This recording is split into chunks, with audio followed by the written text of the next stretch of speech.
Welcome to the Cinematic Flashback Podcast. Get ready to hop into the Wayback Machine as we journey through the wild, bold, and unforgettable films of the 1970s. Each episode, we'll break down a classic or not-so-classic movie with a fun, fresh approach. We'll explore the who's who of each film, dive into the premise and the plot, and see how it performed then and now, and wrap things up with, did it groove through the decades or lose its beat? Today, we are covering Don't Look Now, a 1973 film by director Nicolas Roeg, starring Donald Sutherland and Julie Christie, based on the short story by Daphne du Maurier. Welcoming back is Matt Sargent. Matt, welcome back. Glad to be here. We missed you at the Midnights last time. We had quite a bit of fun. Oh, I'm sorry I missed it, and you have to apologize. I have to apologize for my voice today. I have a bit of a cold, so I have an even deeper voice today, which is hardly possible. I am sorry to hear that. However, we will enjoy your deeper voice today. Hey, Laura! What on earth was that, John? It was Christine. Christine is dead, Laura. You're sad. You're so sad, and there's no need to be. I've seen her. My sister's psychic. You can't contact people, can you? She's trying to get in touch with us.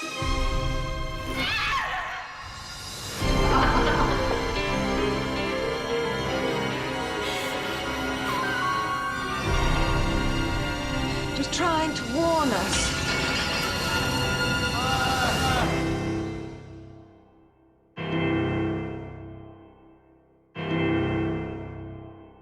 Don't Look Now is a 1973 film starring Donald Sutherland and Julie Christie as John and Laura Baxter.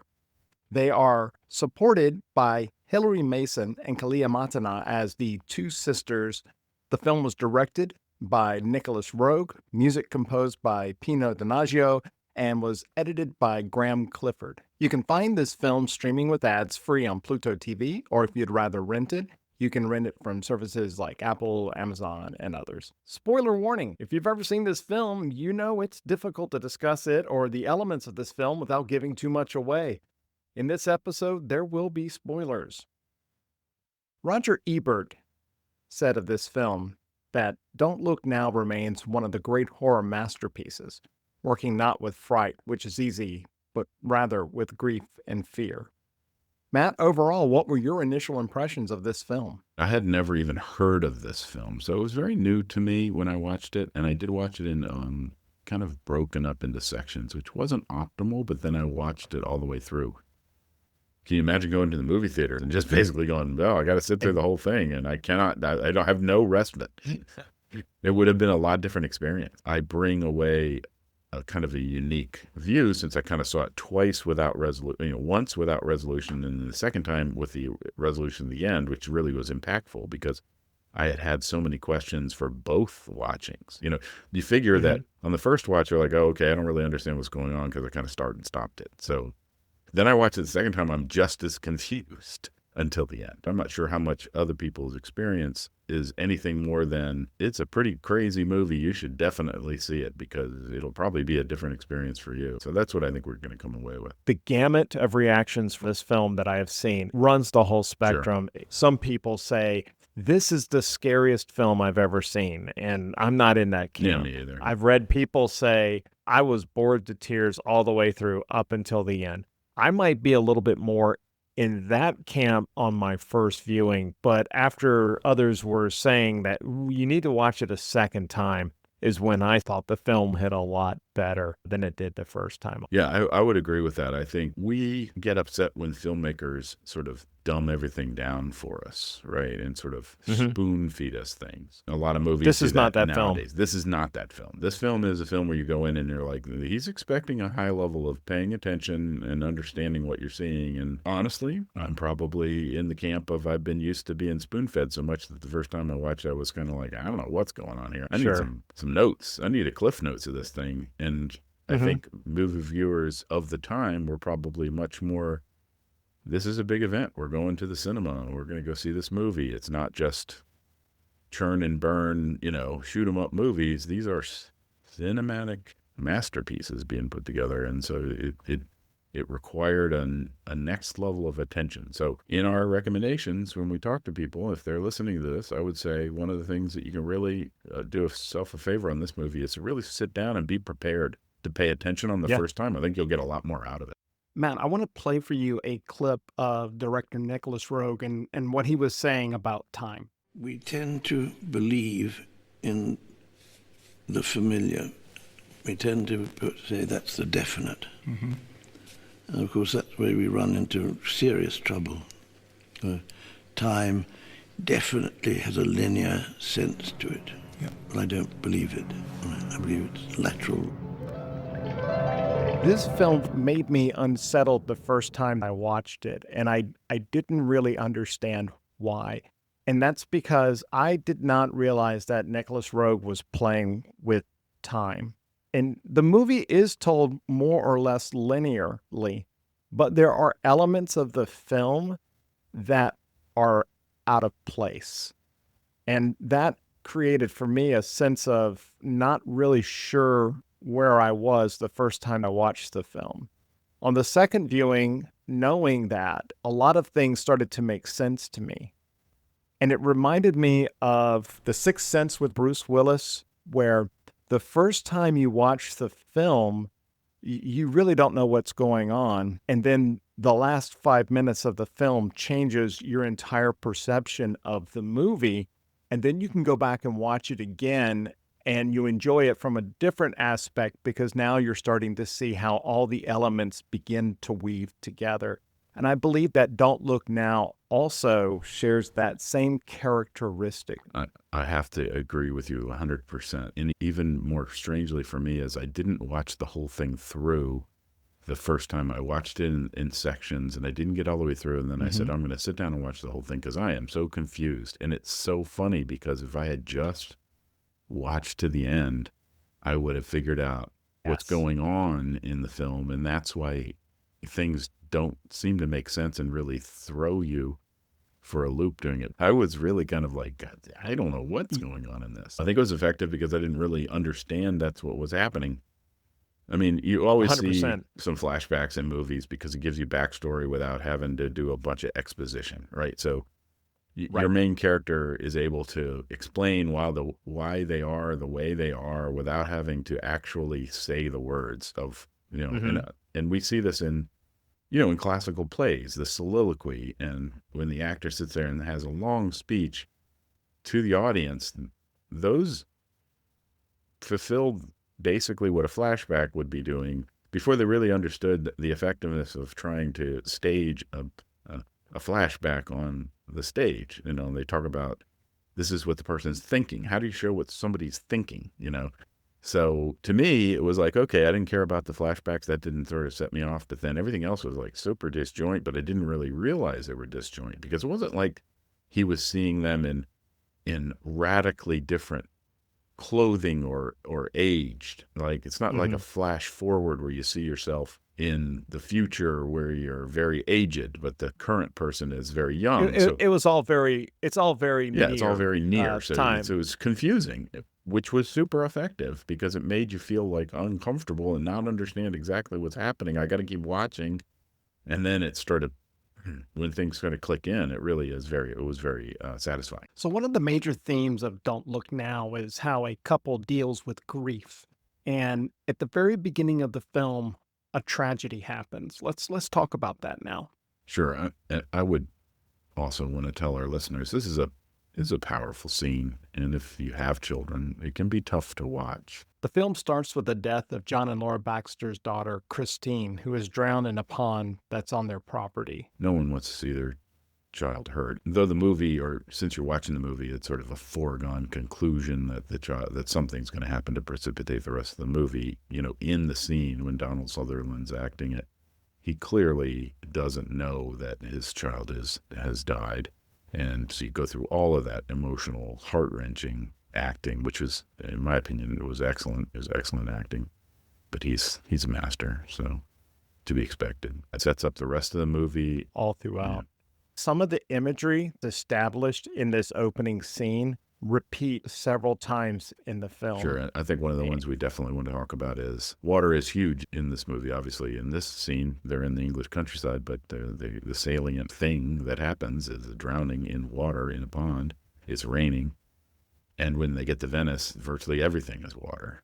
They get around on water. Water is, they have to navigate around it because it separates You can't people. get away from water. Right. It's a very everywhere.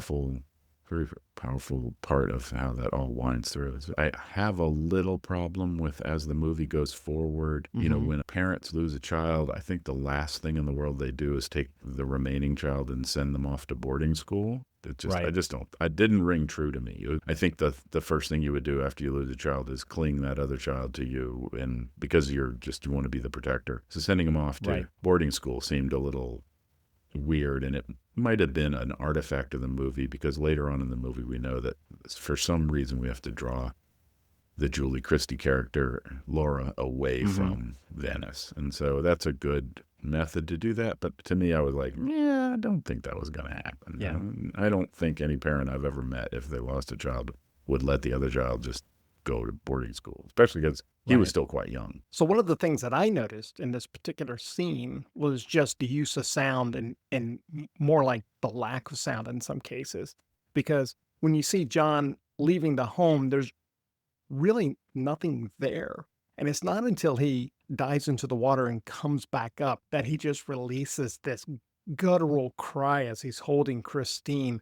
And I could talk about how much I love this musical score, but right there, as he is crying out, the score comes in with this strong cello cue that you just feel like it's coming so far inside of him as he's trying to revive his daughter.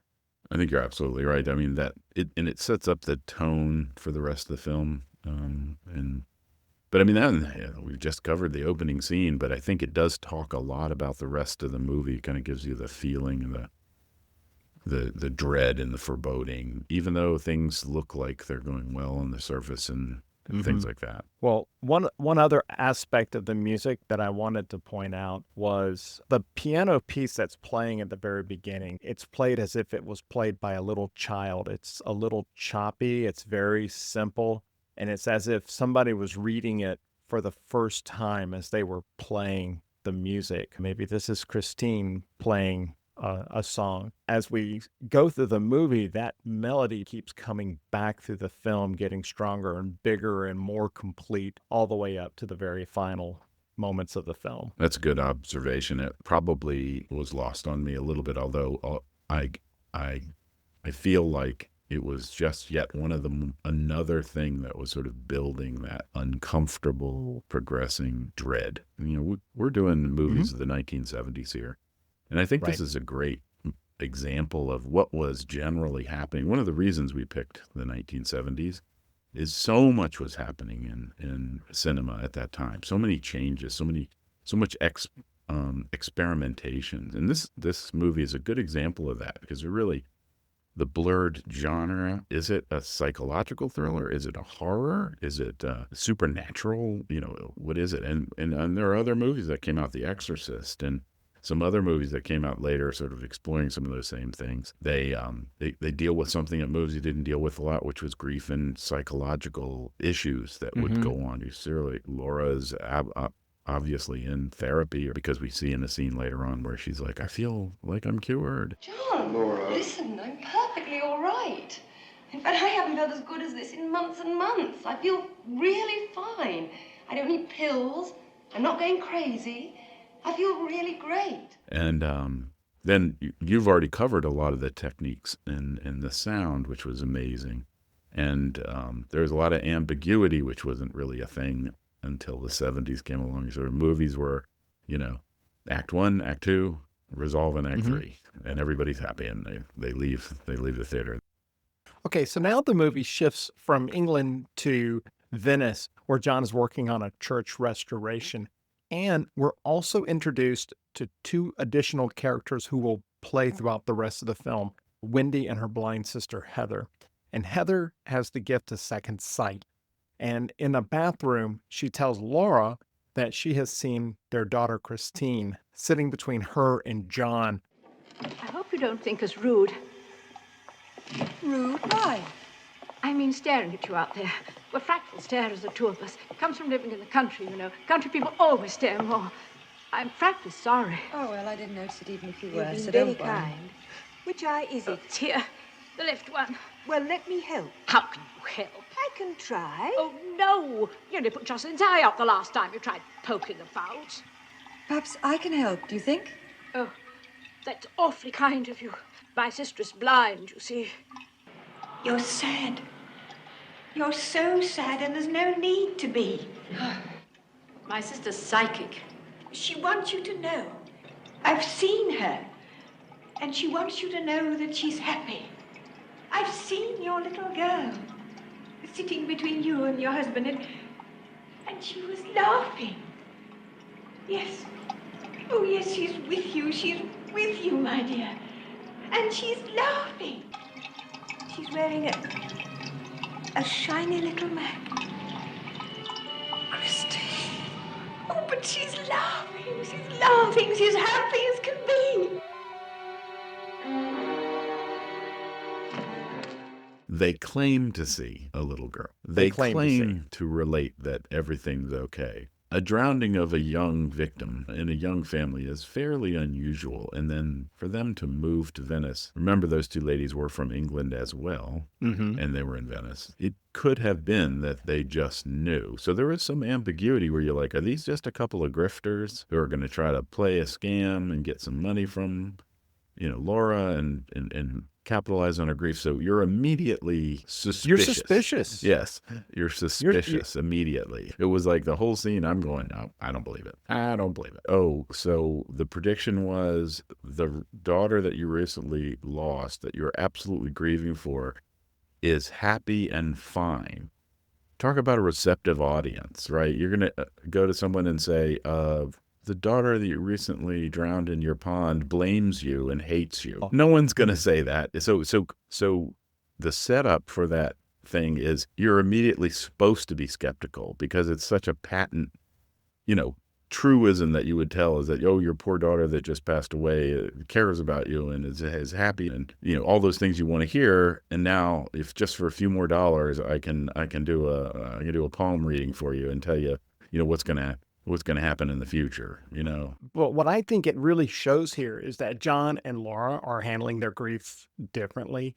John is almost ignoring it, and he's just throwing himself completely into his work, while Laura is trying to process her grief through counseling or through spirituality, trying to address it with religion, and now she's moving more into the mediums and seances. But you notice that all the men in the movie tend to be very pragmatic, while the women of the movie tend to be based less on what you can physically see, touch, and more with what you can't see. I would agree with that. I think it's a good observation, and it also might be people hate to say it, but it might be something that's sort of true in a lot of cases, that men handle their grief in one way with action, and women who are more thoughtful, generally more verbal, really want to talk it out, so they tend to handle their grief in another way. And that, again, that's not a universal rule or anything. Right. In this particular story, that's how they were characterized, and it opens up the door for those two ladies. So, Matt, what did you think of the way the film used Venice as a backdrop? I thought it was effective, especially when you take in consideration the opening scenes with the drowning of the little child in the rain and in the pond. And I think Venice is like another actor in the movie because it throws up lots of problems of navigating, trying to get from one place to another, because there are a couple of chase scenes, and Venice really kind of throws a monkey wrench into chasing someone. Come here, I think I found the way. No, we've been over this bridge already. Well, I never minded being lost in Venice. We go down here. We take the second left, and we end up right in front of San Zachariah. Oh, yeah? Yeah, I think. Nice dark little alley. What I found interesting was normally when you see movies with Venice in it, you're always seeing all the big touristy spots. I really felt like that I was seeing the back alleys. John and Laura get lost as they're going to dinner. Even the city that you're in is fractured. Yeah, it felt fractured is what it felt like to me. I think that's right on. One more question. Did you notice the use of red throughout the film? I mean, it was a touch point in terms of the little girl, when she drowned, was wearing a red raincoat. And then the person that you see around Venice was wearing a red raincoat. And then I think there's red on the slide of some of the pictures. So it definitely sort of was a thing that kept a callback. One aspect that you had mentioned about the color red, or the bright coloring of the red, was when it was the muted colors of everything else, so that it really pops. And all throughout Venice, there were signs with the same shade of red was being used. And it was very purposeful whenever it was put up there. Yeah, I think there was definitely a lot of thinking about how that color is going to play. I really feel that this had some influence on M. Night Shyamalan's for sure. movie. Yeah. 100%. Yeah, for sure. 100%. Especially, in the Sixth Sense, where red plays a big role. So another element that is driving the story is that there had been a series of murders happening all along the canals. And throughout the film, John and Laura come across different scenes where a murder has recently happened. Che è successo? Sta ferma! C'è stato un omicidio! Sta ferma! What did he say, homicide? What is it you fear? The killer on the loose, the murderer. My wife is not a well woman. Scusi, signore. Thank you, Mr. Baxter. Chi è lei? Sabioni, sezione omicidi. Murder squad. And that generally adds to the foreboding nature of what's going on, and you're now worried about your protagonists. You think Laura is being duped by possibly somebody that might either want to steal from them or do harm. But it's sort of it's somewhat low key. You get to understand that some bad things are happening, which comes into play later. The general feeling is things are not 100% aligned. There's an undercurrent of stuff happening that really throws you off while you're watching the movie. So when they get back to their hotel, we now come to the scene that perhaps this movie is most known for. Yeah, I think a good point on that, just to not to interrupt you too much, but part of it is that, Laura's talked to these ladies. She believes them. Mm-hmm. She believes her child is happy and everything's okay. So she's sort of renewed, right? She feels good, and she's in my my estimation, the whole thing is that she's ready to reconnect with her husband, and they do it in a fairly graphic way. Now remember, this was the 1970s, so free love and all kinds of things like that, and you got to sell tickets into a movie, and the actors were willing, so we have some pretty graphic. It's tasteful, but it's pretty graphic. Matt, did you know the only difference between an X and an R rating is about 10 or 13 frames, because that's ultimately what they had to trim out in order to not get an X rating for the film because of this scene. Warren Beatty, he had dated Julie Christie for a long time, attempted to have this scene completely removed. And even as recently as 2011, an executive of Paramount at the time, I believe his name was Peter Bart, had written a book in which he claimed that he was on the set and that the act was real. But Donald Sutherland had refuted that and saying, anyways, there was no way that he was ever on the set because it was closed. So Peter Bart wasn't even there at the time. But it just goes to highlight the mythology that has arisen around this particular scene. Yeah, maybe movie magic, maybe pornography, but the thing for me is it's not disjarringly inappropriate for the movie, because if you the movie is really throws you all over the place, and this is yet one more thing that kind of throws you off, and so it's effective in that use. I think we also have to look back, and like I said, it's the 1970s, and it just come out of the 1960s and the Summers of Love and all this other stuff, and they felt like American cinema viewers were ready to go that next step. And it was definitely a movie pointed at adults. The part that made me laugh, though, there was one thing. There was one line that Laura had said to him, something about, "Oh, there's something on your side" or whatever, and he looks down, and she's making a comment, I guess, about his love handles. And I found that somewhat funny, because he was skinny as a rail in this film. Like I said, I think I saw more of him than I really cared to see, but he was very, very, very skinny at this time. Before we move forward, I do want to mention that Donald Sutherland passed last summer.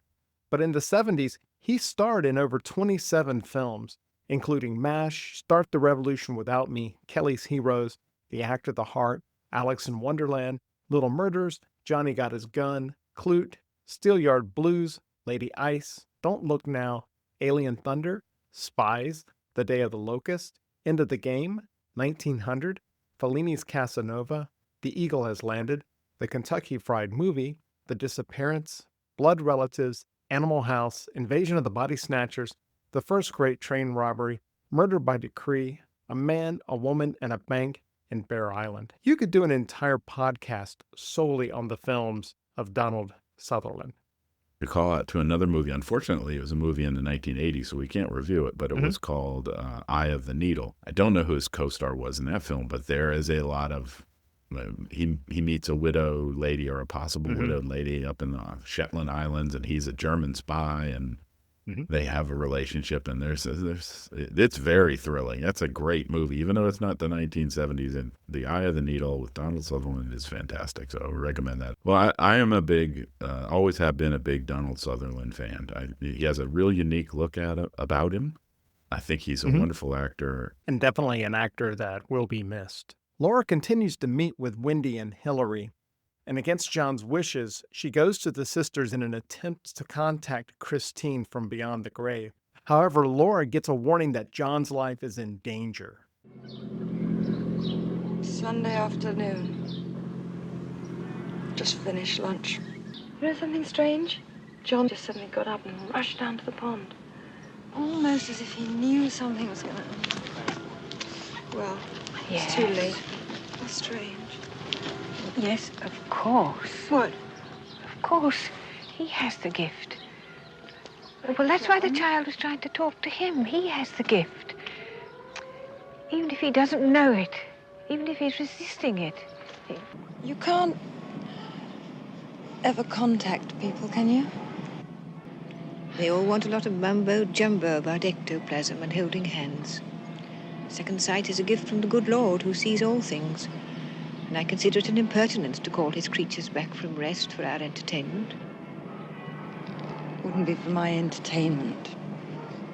God, you're not going to be sick, are you? Screw them. You're just not listening. I am not going to be sick. All right, John, now listen. Heather, the blind one, she is really psychic. She has second sight. I mean, you'd understand completely if you'd...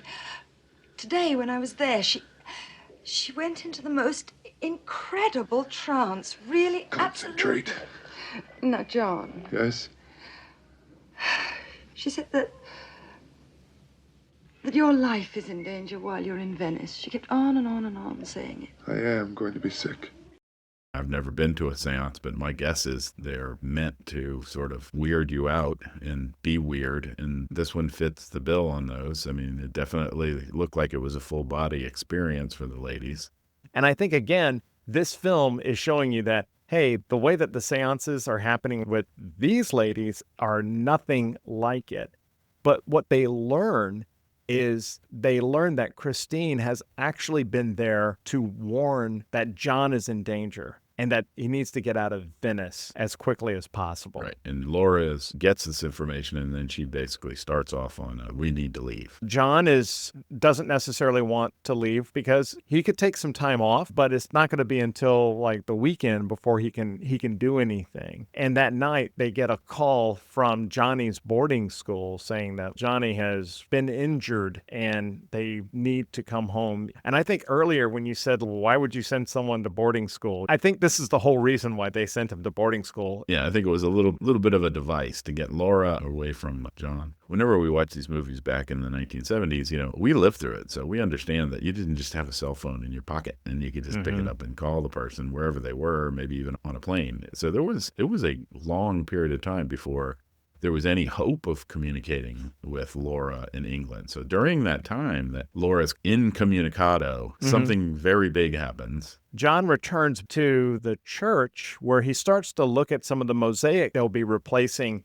And John at this point says like, well, you know what? I want to make sure that they all match. So John goes up on what I have to call the world's worst. The world's sketchiest scaffolding. The world's sketchiest scaffolding ever. It's this hanging platform on ropes that he has to have people pulley him over into position as he's looking at the differences in the original and the new tiles that he has. When a board falls through the glass on this rickety platform, he's hanging on by one of the ropes a good 20 feet above the floor of the church. Meanwhile, everyone's trying to pull him back on and he's just spinning, and they finally get him on. John's thinking, okay, this must have been it. Yeah, this was the danger die. I was warned of. Something interesting about that scene. Did you notice you never cut away to a stuntman? No, yeah.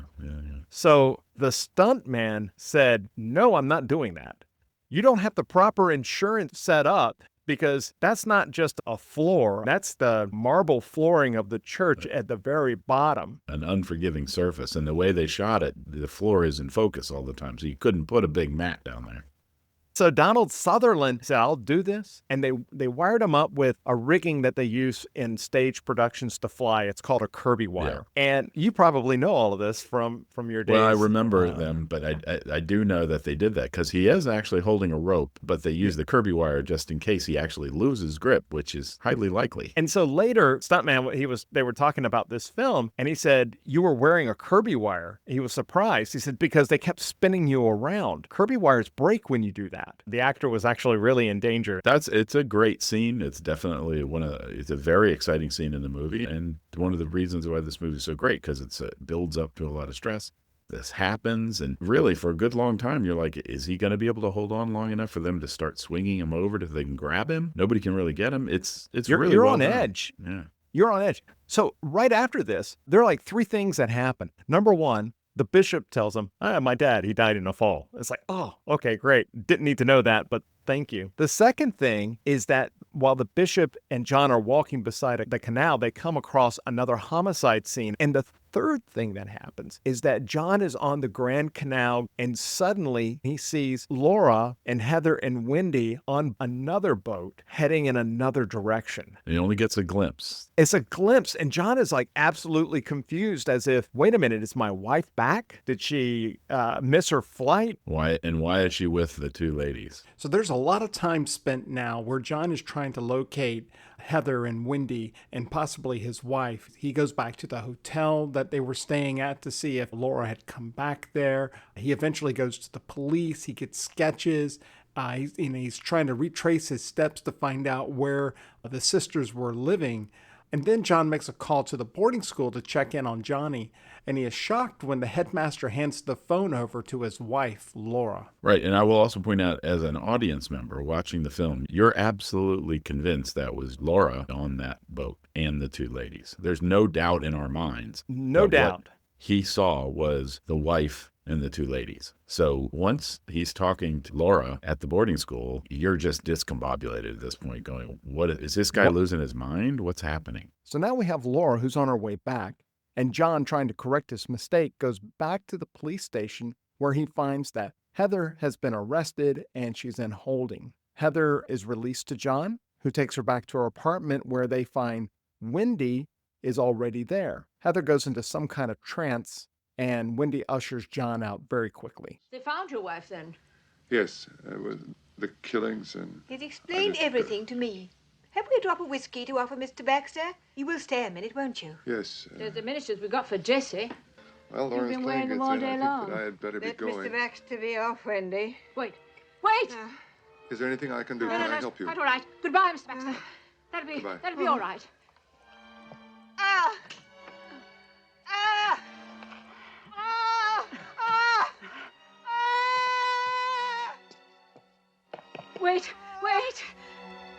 Fetch him back! Wait!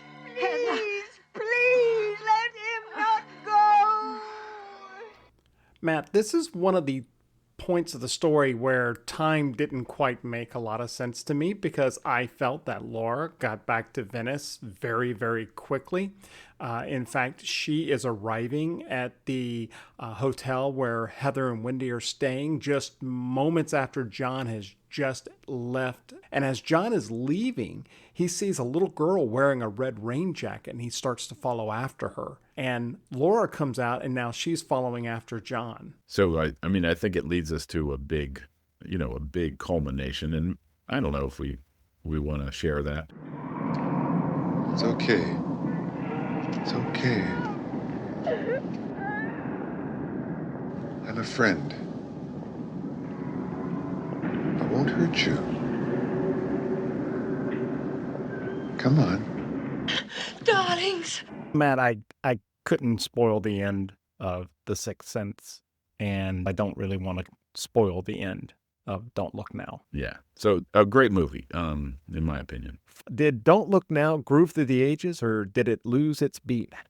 I would say it definitely grooved through the decades, and it's a great movie now. I think it was a great movie then. I think maybe it's possibly a little greater now based on the retrospective of how much it influenced movie making. I had never seen before. I hadn't even really heard of it. So for me, it was a real experience and an eye-opening one, and I enjoyed it. I won't say it wasn't it wasn't difficult. It was challenging, I guess, but it was well worth it. I think this film does groove through the decades, primarily for the same reason that you said. It had such influence on other directors and other films that we've enjoyed.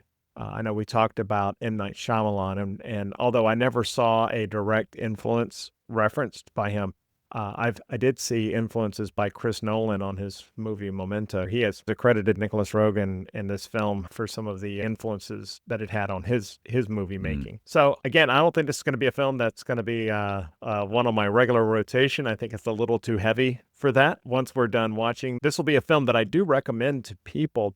But as we said during our conversation, we have to recommend it with you got to know that there is a scene in here that may not play well if you're trying to watch it with a family or something. We can recommend Breaking Away for everybody. Exactly. This one, not so much. This is a smaller audience, maybe. This is definitely like one of those movies like Algebra 2 Trig in middle school.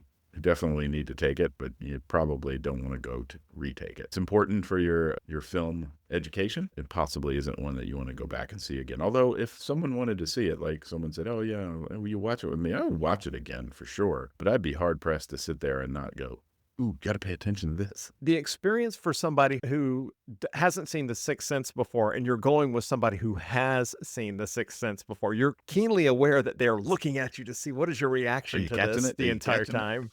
Did you get it? Huh? Did you see a little over there? Very funny, and you will do the same thing for others when you watch this film with someone who hasn't seen it. And Matt, thank you again for joining me on this journey. And I also want to thank our listeners for joining us. If you want to contact us, you can email us at podcast@cinematicflashback.com or leave a comment on our Facebook page, the Cinematic Flashback Podcast.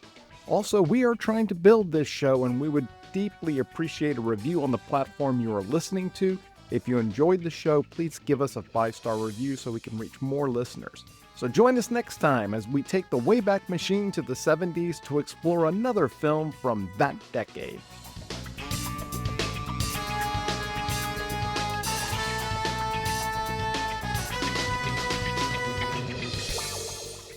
Well, Donald Pleasance, it's already funny. You and I have... Donald Sutherland. Take two.